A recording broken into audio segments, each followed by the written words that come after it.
Yeah.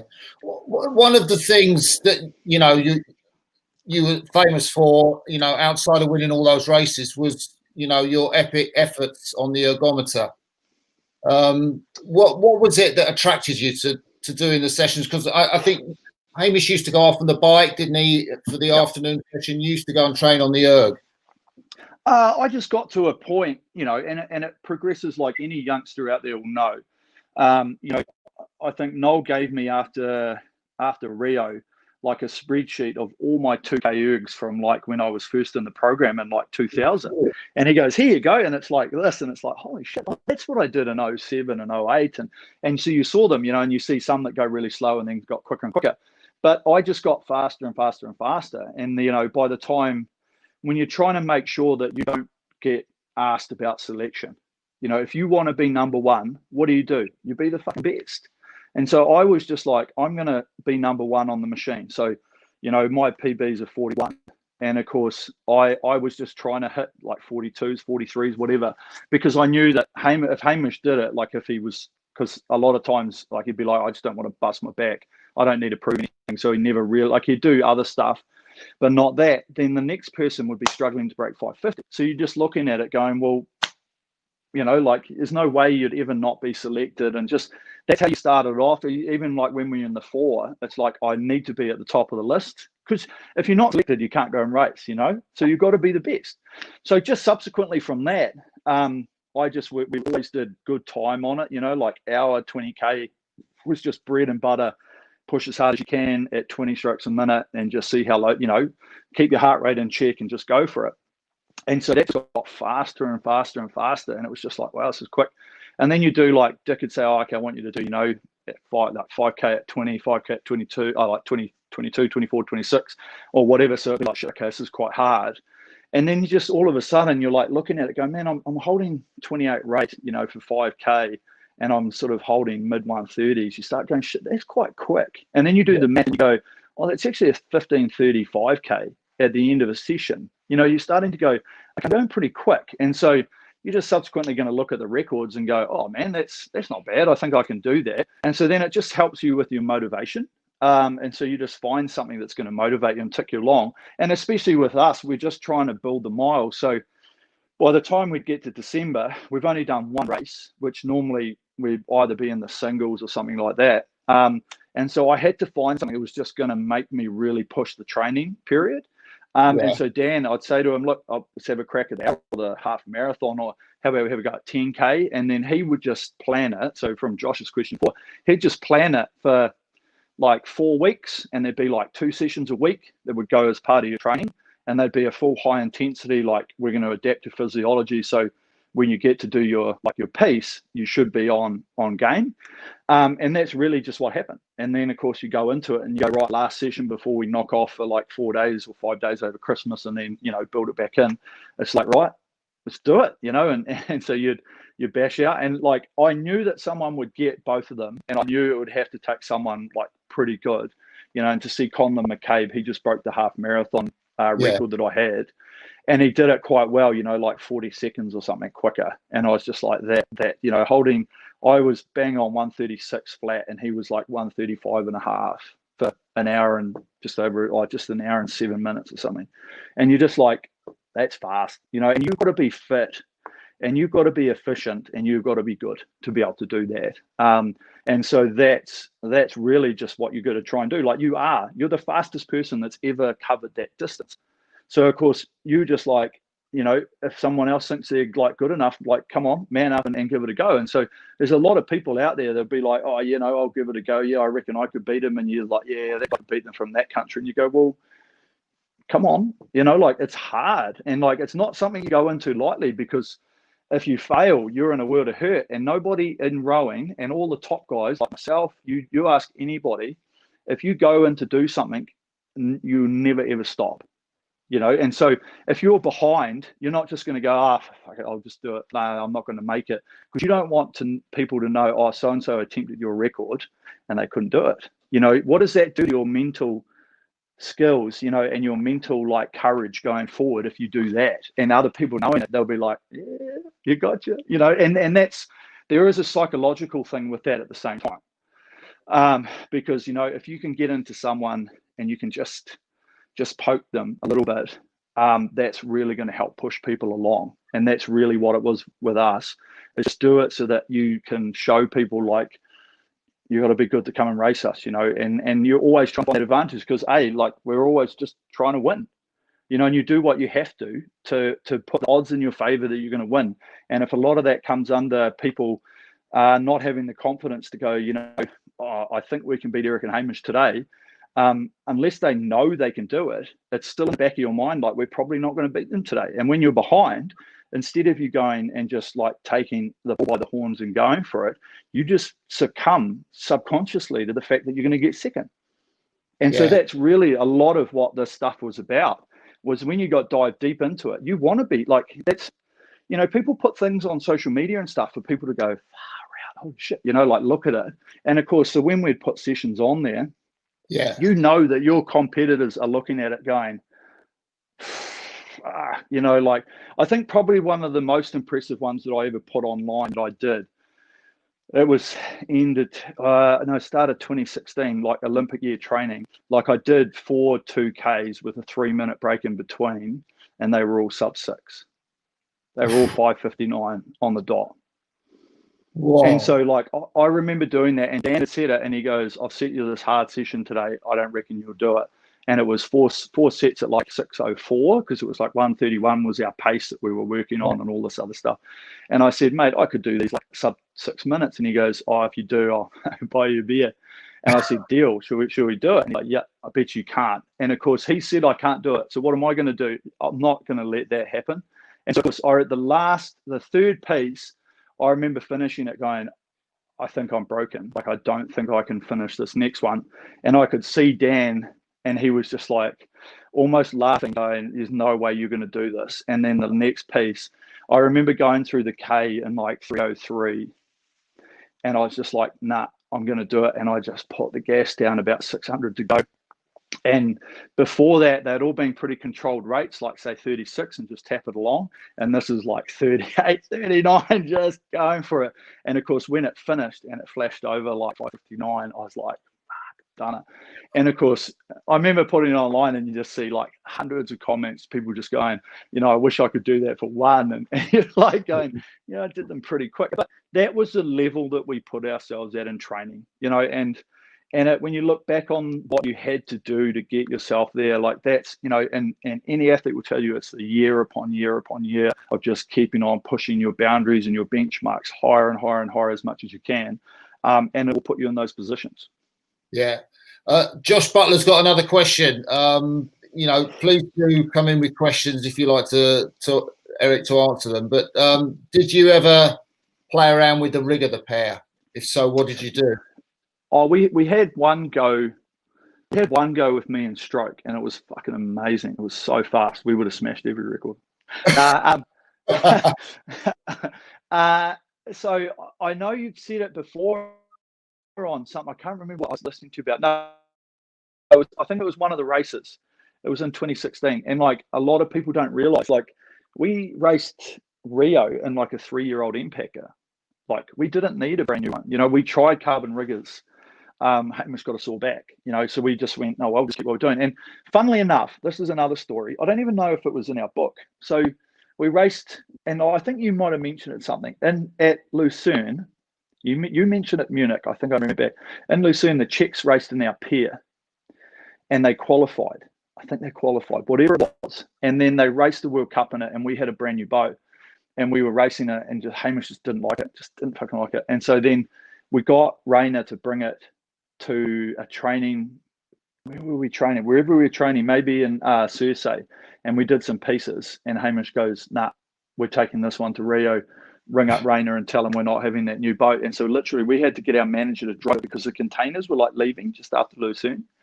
And so basically it had to be in there like on the Friday.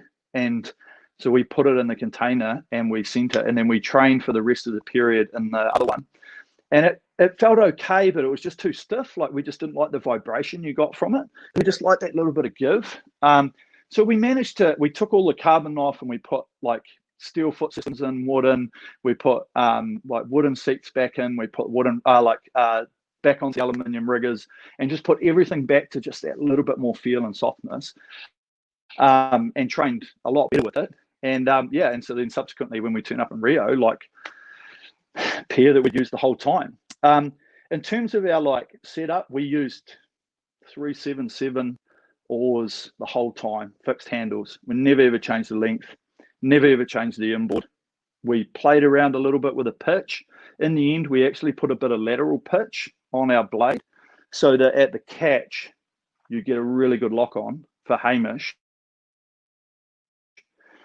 And me, not so much. So our pins were like both going one way, if that makes sense.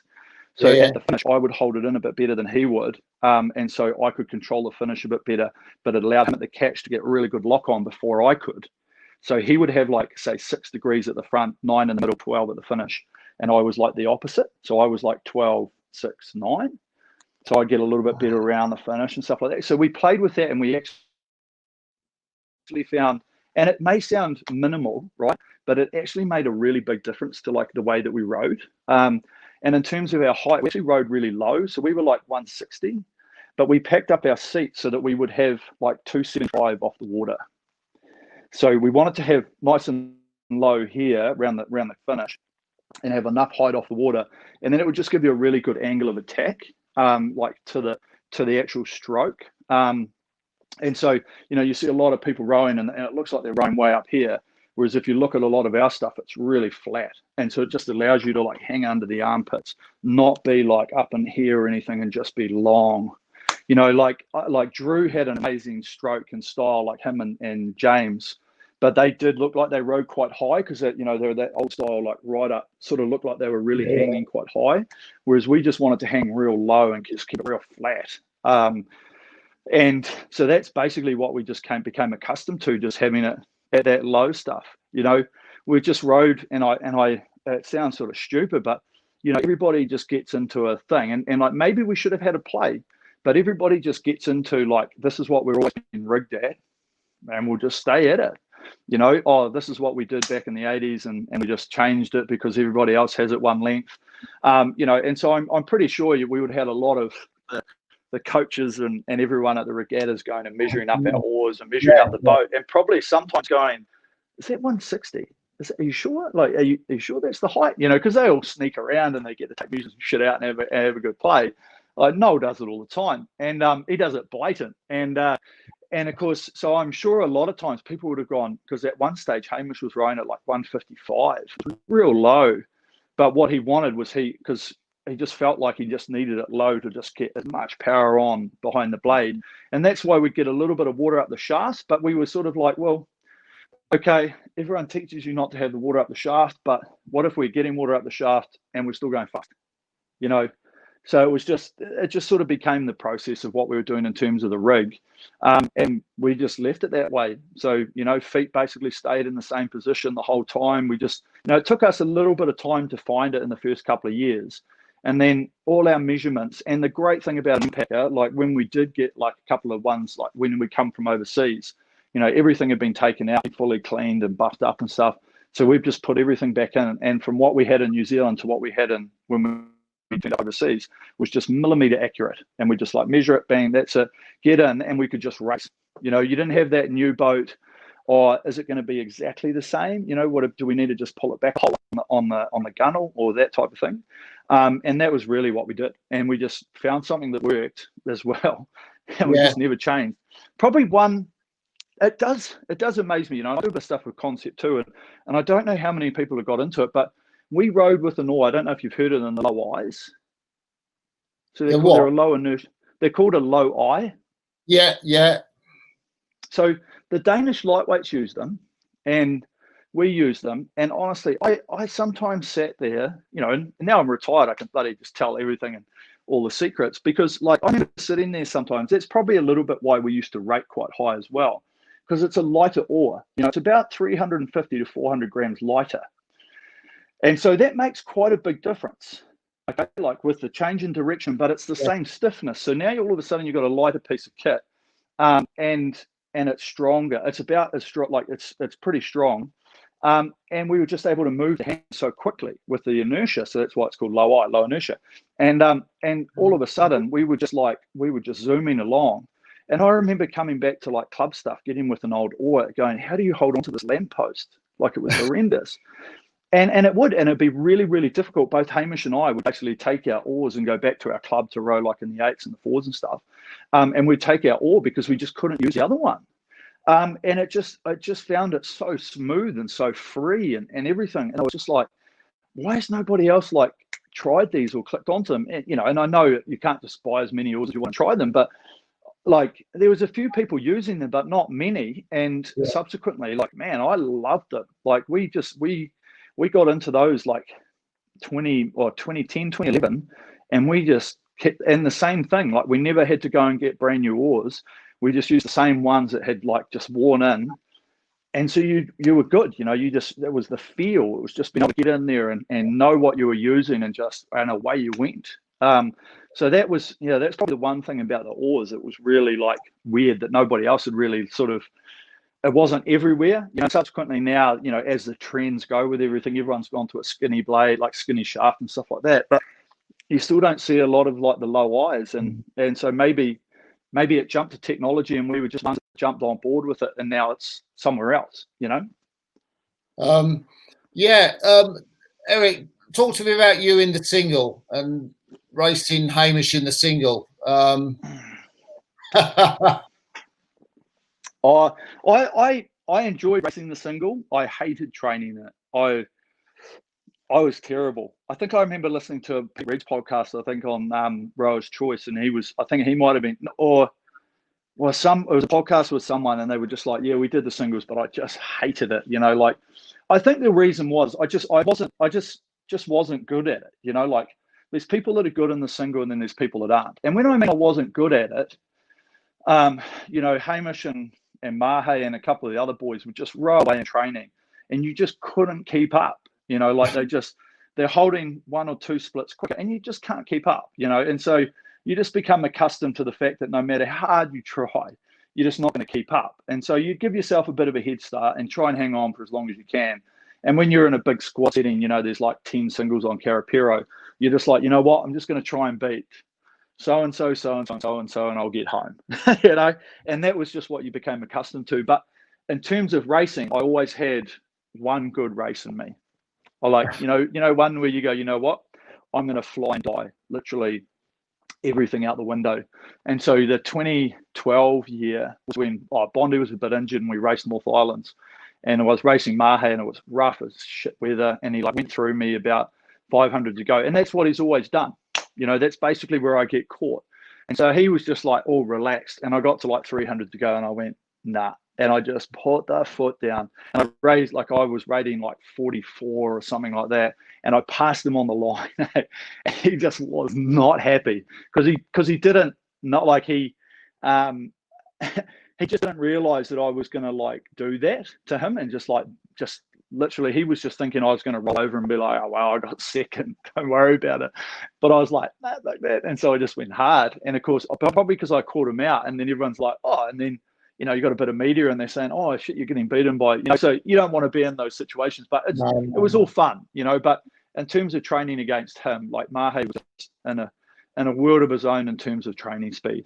It was like freakishly phenomenal. He'd probably be trying to hold, like 156 in the single, like training against, like he's pacing a woman's double just every day. And that was just him, he would just be this steam engine, just chug along.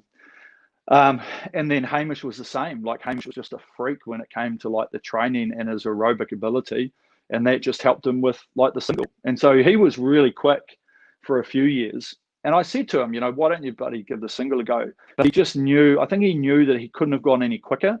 Whereas see, like Mahe in February is not Mahe in August. Like Mahe in August is a different beast.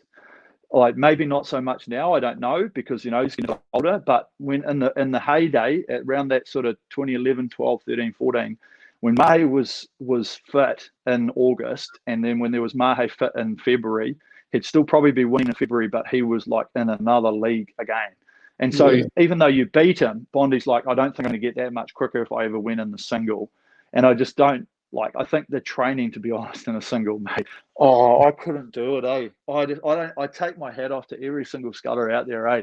I just couldn't do it. I'm a team player, you know. I love just like having a bit of banter and chatting and having a laugh and bits and pieces. And the single, you just like sitting there, and when it's shit, it is terrible. Like, I'd just be like, sometimes you just want to stop and go, what am I doing? You know, but in the end of it, you're like, okay, look, I'm trying to get fitter so the pair goes faster. So I'll do what I have to because Hamish enjoys it, and I'll, you know, but it was good fun, you know. And in the end, I'd still be like the third fastest in the country, which you sort of look at. You know, I might not have been the third fastest trainer, but I was still like, when it came time to national champs, you know, for 3 years in a row, whatever, I got third. So I didn't really care. It was just it was what it was, and it was just a means to an end to sort of just help keep that freshness that was in the pair.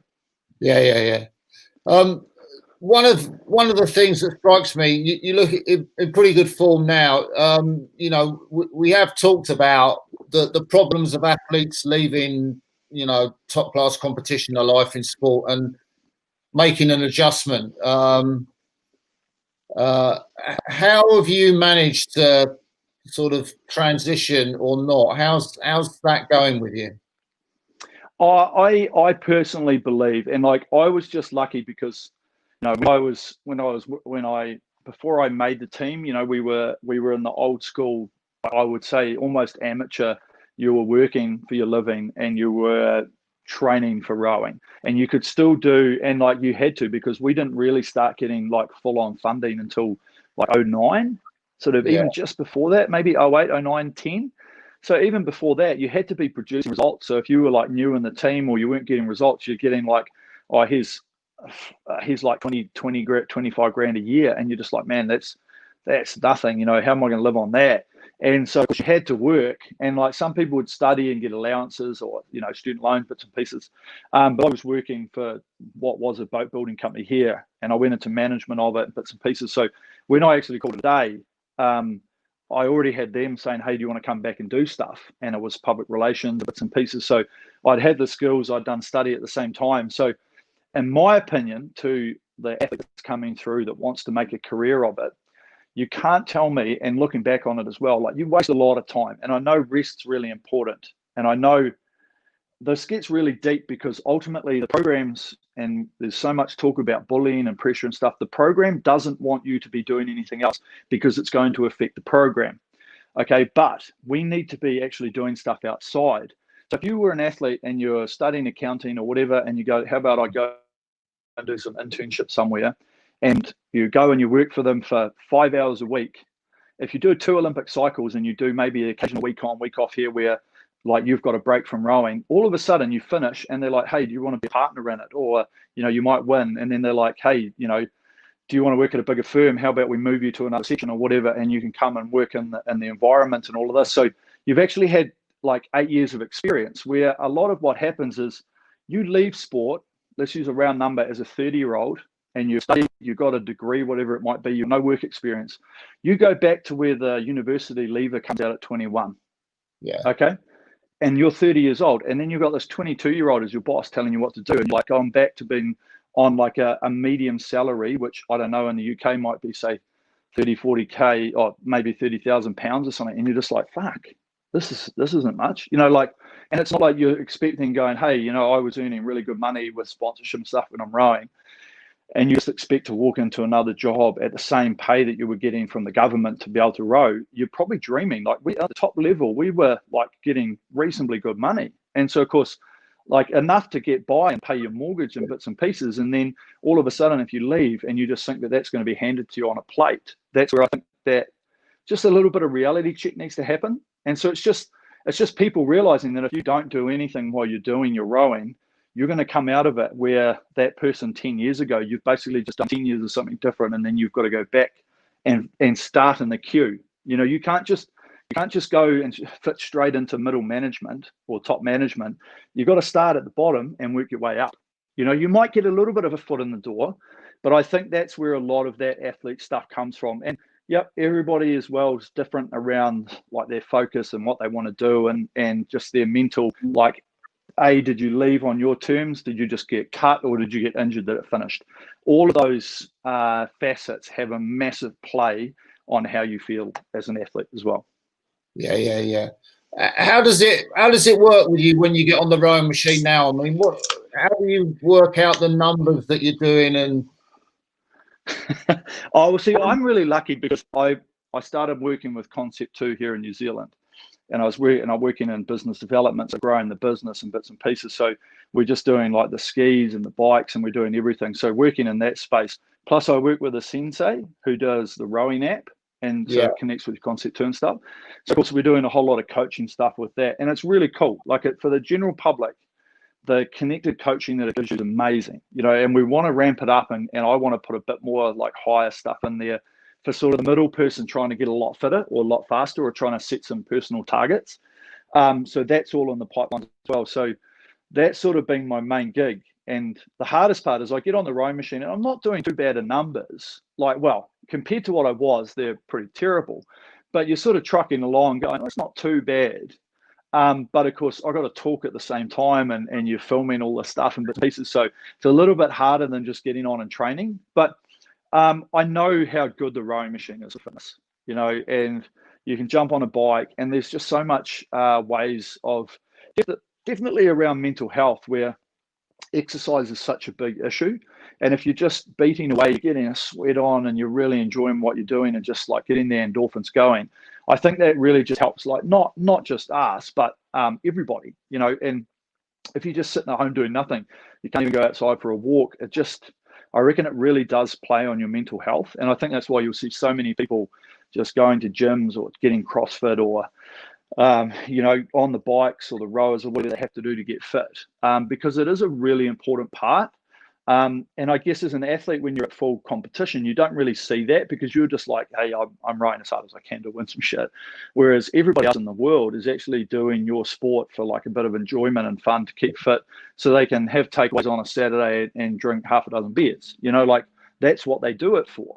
And so you just basically go back to their mentality going, oh, this is cool, and so it just becomes quite just relaxed. And the reason that you're doing it, you're like, you know what, if I do 40 minutes every other day and I might go for a bike ride somewhere in between or I go for a walk, whatever, you just stay healthy. And I think that's the thing, like fitness is just so important. And we lose that because of where we go with our elite stuff. And when you come back off it, you're no longer an elite that's going out and training like 2 hours a day. It does wind right back in. And so you just become realistic about what you're doing. Like I think I did one of those world rowing, like 1K ones. And I think I did like a 2:53 and I was just absolutely cooked. I was just like, man, there's no way. And of course that was a full out sprint, like one of those ones in lockdown, they did a challenge and like Bondi and Ollie and all of that were in a big team together. And of course they were just absolutely pumping it. And here's me like doing a 2K. And I think I did like 6:18 and I nearly fucking died. And I was just like, oh, but of course if you're not doing the speed work, like I was just sitting on the bike or, I was actually watching like a lot of rowing videos and bits and pieces and just Netflix, everything else. And just staying fit, just bide your time, get a sweat on for an hour and then get off and you've done that. You might not have to do tomorrow, the day after, and that's it. It just allowed you to stay fit and healthy. Yeah, Eric, just I don't know where all the time's gone. Just a couple more questions, really. That's right. Go for it. I was talking with Adam Creek about parties in Pickwicks, and the story of a swan came up, and I wondered if you could verify that. Yeah, mate, that's probably one of the best. That's probably one of the best stories. I pull that picture out when I do speeches, and I show them this picture of me holding a swan, pretty drunk. And then there's this picture of Hamish, like black and white. And I'm like, this is us, like chalk and cheese. Hamish is straight. He does have a good time, but he's just like meticulous, methodical, bang. And here I am, optimistic, she'll be right. Just take it as it comes, that type of mentality. And that's what did make us go well. So yeah, I think it was 07. It was either 07 or 08. And yet Pickwick's party, and Adam, I don't even know how we did it. Next minute we're down the road, sort of heading wherever it was, and we jumped in the water, and there were these swans by these boats, and he's like, "Let's catch a swan." So we caught a swan, and they're fucking heavy, they're actually quite big. And here's us walking back to the party. The bloody thing's trying to nip us. and we were still in our jeans because we just like, we didn't want to like get, you know, in case we like pulled up.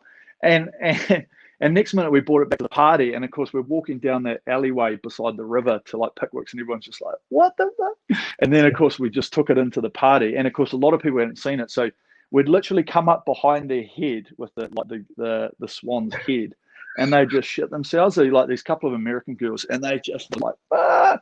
And they were just like, what are you doing? And it wasn't until the lady that was like running Pickwick's basically came out going, put it back in the water or I'm calling the cops. And so we were like, okay, we better put it back in the water. But yeah, it was good fun. I think the one thing I really enjoyed those times, like, you know, you look back on it and, you know, you talk to so many of the old people that your rivals and competitors that were in like the same time and generation that you were, that you actually got quite friendly with.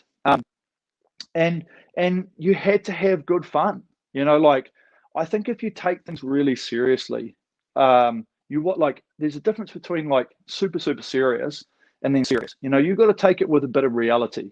And if you're just locking yourself in your room and you're just training, like, you know, but then if you can ask yourself the question like, hey, we've got a day off, should we go and have a look up that mountain and walk around, do some tourist stuff? Is that going to affect my training? Probably not. You know, if you go to Pickwick's and you have a few beers and you've got a couple of days off, okay, you're not spewing your ring out on the toilet the next morning. You're just having a good time and have a bit of a boogie, and then you're back at home by like 1 o'clock. It hasn't been super late, and you go about having a couple of days off back into training.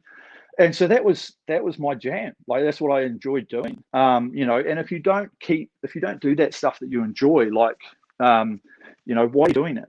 And so, of course, I wanted to have a good time at the same time that we're having a good time rowing. And it's just a matter of marrying the two together, and know that you like memories that you create, you look back on and go, shit, that was fun. You know, and that's what we're talking about now, you know? Yeah. Erg, it's been amazing talking to you. You know, covered so much. You're a great raconteur, and are you ever gonna come back to Europe and watch some rowing, or are you in New Zealand for good now? Well, I was meant to be in Tokyo, so I was going to run a tour group with a whole lot of supporters that were going to go and do stuff like at the games. And last I'd heard, come December, was that it was still all go. And so it was sort of like, so that's still up in the air as well, because like this time last year, before all this kicked in, I was like going, yeah, man, I can't wait. This year's going to be so good, because like I was renovating my house and you know, playing a bit of golf, just like getting back, you know, doing work. It was really good. And I was like, and I'm going to have like 10 days in Tokyo and just have like an amazing time as a spectator, rather than being there, you know, have the fun that you have as a second week of an athlete, but on the other side of the fence for that like 10 days, like quite a bit of time. And so I was really looking forward to that. And then subsequently, yep, gone. And now I'm sort of sitting there going, oh man, even if you do go, we might have to, like, if I have to come back and isolate for 2 weeks, I'm not going. You know, like, it'll be cool, but it's just, I can't take that much time off, you know. So that's going to be the situation. But definitely, you know, if I get the chance to come back to Europe, I would be on a plane, just be like, yep, let's go. And this is what I like, you know, you think about it and you think about how it was going. Like, I can't see that coming back into line for at least a couple of years, You know, and you got to get realistic about it, and you got to say, like, shit, until things have settled down, we've got on top of it, you can't go anywhere, you can't do anything, like, unless it's for a specific purpose. You know, and that's what's going to be starting to really hurt a lot of places in the economy, is just like tourism. And even if it's local tourism, if you can't bloody go out anywhere, like, people are just going to be like, you know what, I got to fucking shut my doors. Like, the government's not going to help. So we haven't seen the worst of it, you know what I mean? So I think it's something that I know, like, I've seen it in a couple of articles, and I don't like thinking about it, but it literally could end up being a 5-year period, and it's our generation's world war. Like, you know, like, not in terms of all the stuff, but in terms of everything just stood still until we got on top of it. And it could take a couple of years. You know, if you can't produce the 7 billion vaccines or whatever we need, and then actually, if it does change, or if you've got to keep vaccinating everyone every year and all this sort of stuff, it becomes our modern day war, you know, and War. you've got to keep on top of it. And then people are like, I want to travel here. You can't do this, can't do that. Man, we've lost 10%, 15% of the workforce. And then shit, the government's sitting there going, how do we do it? And the global economy, you know, so I think it is really a difficult time for everybody. And I think it's just something that we're going to have to ride out and see where it goes, you know? So, yeah. Well, let's hope and pray that there is some way that these Olympics can go on in August, and you know, we get to see the New Zealand team flying, and yeah, I think we'll do. Yeah, this is going to be the great thing, because like even if it does go ahead and nobody actually does go and race in Europe, like man, that would be such a pretty cool Olympics. Because it really would show who's been training hard. But I think it would also show who has the best programs. And I think that looking at it, I don't know like what's happening in the UK and stuff at the moment, but like I know that's like Australia, New Zealand are still centralized. You know, everybody's still here, everybody's still training in their squads. They've still got their really good crews like still humming along. And so it's just like, if we had the Olympics this year and we didn't race, out of all of the crews around the world, who's actually done the best preparation by themselves at home with your other crews to be able to do that? And I think that could end up being like, if it does go ahead and they actually don't, a lot of countries go, you know what, like, and it's sort of typical American style, normally Olympic year, you know, a lot of times they just never showed up. Yeah. And they just turn up to the Olympics and everyone's like, well, how quick are they? Because you didn't know. I think it'll just be one of those situations, and everybody's on that field sitting there going, right, we've raced this other crew, like number 2 crew or whatever at home, but we haven't raced against like the Sinkoviches or buddy Tom and Mike or whoever, and you're just like, well, okay, what's going to happen? You know, so it could be really interesting come like if that does happen, and it will just literally show who did the best job while things were tough. You know, and I think there's a lot of people that could possibly be sitting there going, I probably haven't done enough, because it's like, you know, to try and stay motivated knowing that you had another year to do it and bits and pieces, you're like, okay, I'll have a bit of a break and then I'll build it back up again. But are you fully onto it? You know, even now, like as an athlete, I'm not even going to ask any of them what they think, you know, because they're probably sitting there at the moment with like at home going, fuck, I don't know if it's going to happen, you know. And you've either got people like Mahe and Hamish going, should I just quit now? You know, like what's going to keep you training between now and when they call it off, or if they don't call it? Do you know what I mean? Like it's a really wicked period right now where if you were like counting down the days rather than counting up the days to like when the event was going to take, I think that's a really, really tricky place. And there would be not only a lot of rowers that you'll know that you're probably thinking you've done the time. You know, I'd probably name like a dozen of them at the moment. Olaf's probably another one. You know what I mean? So they're sitting there trying to train the house down. But you know, if it's not going to go ahead, like, would you rather, you know, literally, would you rather a bullet in the head or 5 in the chest and bleed out? You know, like you'd rather just go bang, it's over, and you'd be like, damn it, and then walk away, rather than sitting like, how do you train knowing that? And I think that's really another thing at the moment, is just finding people's mental resolve. Because if I had carried on, you know, before I made the decision to retire, I don't think I was strong enough, because I'm 38 now. I don't think I was strong. Like maybe, I don't know. You know what I mean? I don't know whether I could have sat here going, oh, shit, you know, I don't think it's going to happen. How do you get up every day and punish yourself, you know, to the ability to be at Olympic gold medal standard? How do you don't know that every day with such a huge cloud hanging over your head?